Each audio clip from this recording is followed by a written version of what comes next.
Alors, l'explication du troisième paragraphe, la fiabilité, eh bien, il faut comparer tes résultats avec la théorie. Donc, premièrement, tu me fais une phrase environ qui me dit, ben, tes résultats expérimentaux, ils sont bons ou pas, parce que, selon la théorie, et là, tu prouves que tes valeurs expérimentales sont très près ou pas de la théorie. Pourquoi elles sont près ou pas de la théorie? Et là, ce pourquoi-là est expliqué en 1, 2 et 3 sous-sections. Donc, la première section, tu me dis c'est quoi la précision de tes instruments.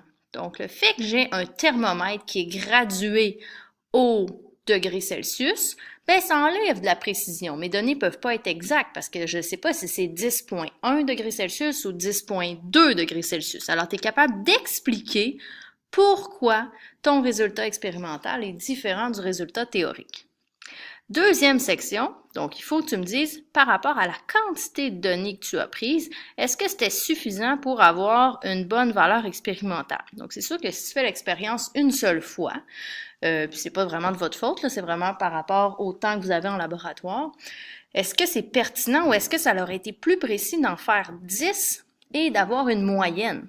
OK? Donc tu peux discuter du nombre de données que tu as récoltées pour chaque expérience.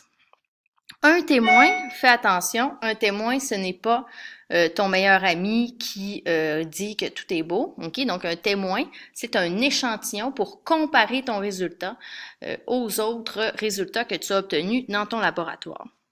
Pour ce qui est des conditions expérimentales, tu dois aussi expliquer si les conditions de laboratoire étaient optimales ou est-ce qu'elles auraient pu causer de l'imprécision dans vos résultats. Donc, par exemple, est-ce que il faisait trop chaud dans la pièce et donc la température a pu augmenter dans tes résultats?